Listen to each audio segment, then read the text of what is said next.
I'm just going to throw it right in your face there, Garrett. This is the B Team intro song. Ow, that was my foot. Hey, I'm Riley. I'm with my co-defendants, Garrett and Million today, and we're going to talk about independent contractors and being an employee. There's a lot of moving parts when you're a legitimate business, and being a tattoo artist should be a legitimate business. I always say that tattooing, this isn't a hobby, this is a business. And as a professional tattoo artist, you should get paid, and you should do it right. You've got to learn to play ball. So if you're not, sit back and listen to us talk about this stuff on the B team. Garrett, what do you think about this subject? I think misclassification of an employee versus an independent contractor can get you in some pretty hot water. A few years ago, I believe it was around 2012, I had some friends that were in the dog grooming business. The IRS, or the powers that be, came through and started inspecting their work contracts. And they deemed that the majority of these people were actually employees, not Wow. independent contractors. They had specific hours, they had uniforms that they had to wear. And so when you get stuck with that as a business or even as an independent contractor, if you're actually an employee, guess what? There's back taxes, there's fines, there's fees. It's enough to really put a business out of order. You know, we all say we're independent contractors, but are you really? Years ago, it was pretty easy to stay under the radar. It was a cash business. It's not a cash business anymore. You know, companies like Square and Venmo and all that. There's a digital trail of everything that you're doing.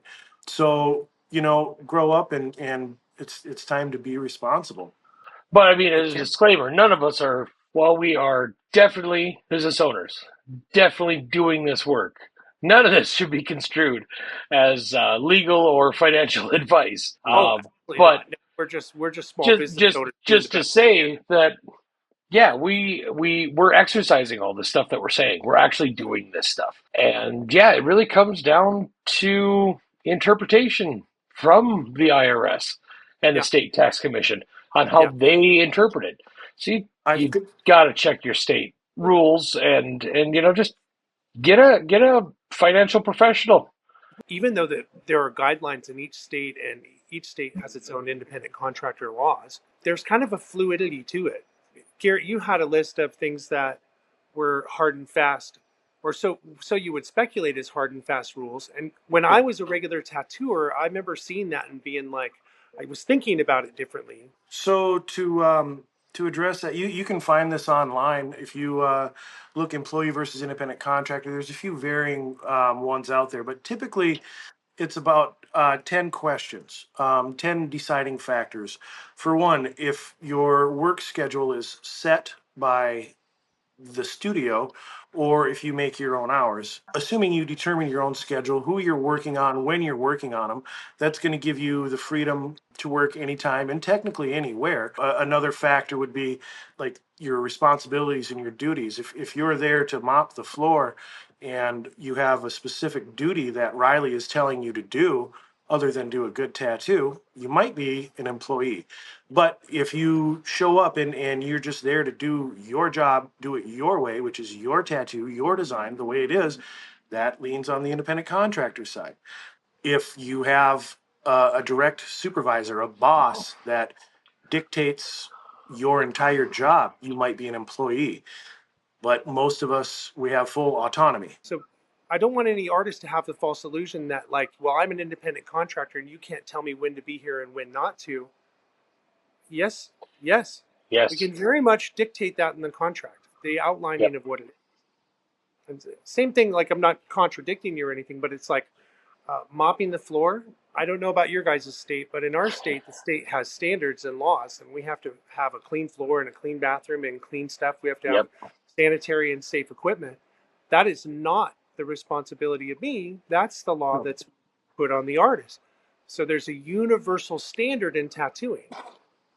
And it could be the artist's responsibility to stand up to that. Ultimately, I don't know how you guys do it, but when an inspector comes in and say there is a dirty floor, everyone in the shop gets a fine for it. Every artist that's standing there gets a ticket. So, whose responsibility is it? Another one is purchasing of tools and equipment, such as machines. At the studio here, I supply garbage bags.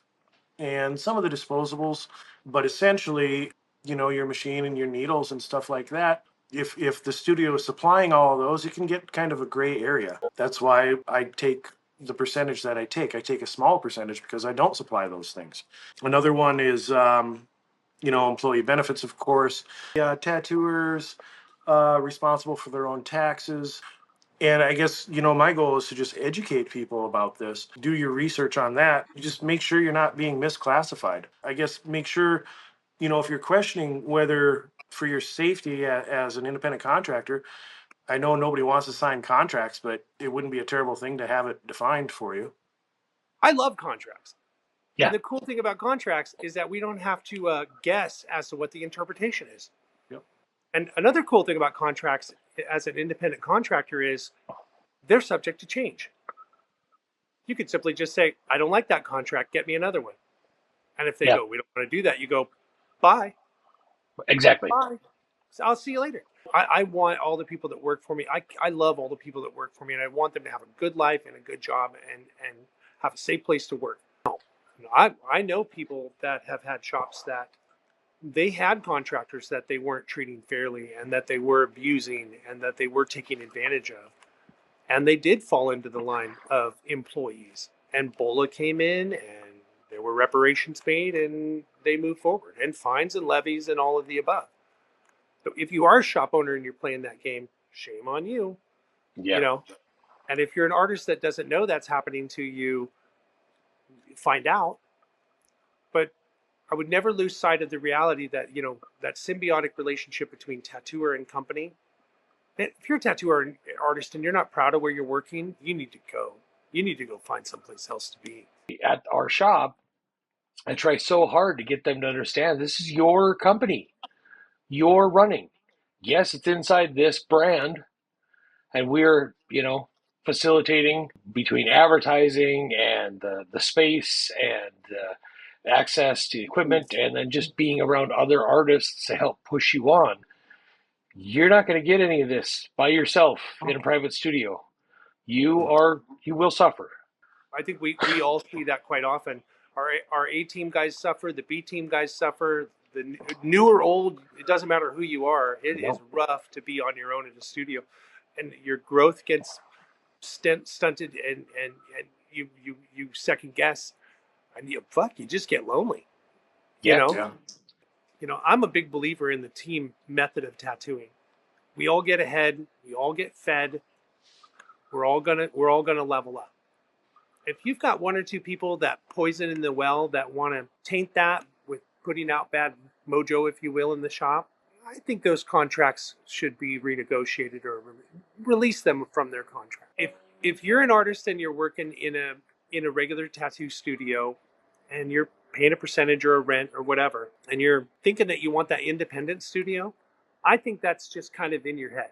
Like you should be in an independent studio. You should be having fun where you work. Yeah, you Tattooing, already are. yeah, you already are. You just happen to be with some peers. But if the peers aren't the people you like or the company's not the way you like, just change it.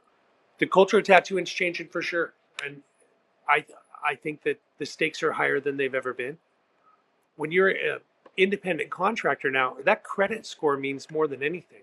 Don't dodge the tax man. He's going to get you. Death and taxes, the only two things for certain.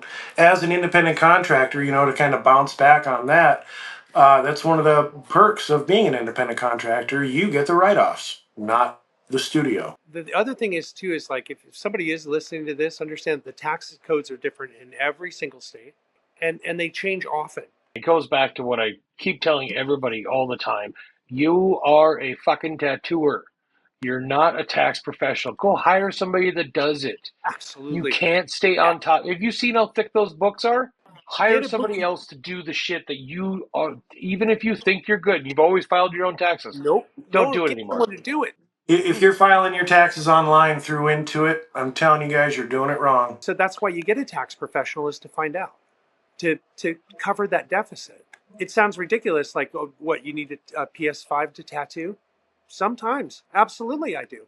The best advice that I've heard here today is, get a bookkeeper or someone that to do your taxes and have them help you learn how to navigate this tax world. We've been talking about taxes, and we've been talking about independent contractors, and we're talking about employees. And always remember that these rules and guidelines change, but no matter what, on the B team, there's an industry standard that we're always going to have to hold up to. It's a one for all for one kind of situation. You should be working together with the tattoo shops and the people around. It doesn't really matter what me and Garrett Million say. Nobody's going to listen anyway because we're on the B team. I'm Million. I'm Garrett. I'm Riley. Nobody Nobody cares. cares. I'm ending. Hi, babe. Hi, V. How you Hi. doing, B? What's up? What's up? I just want to say hi. Hi.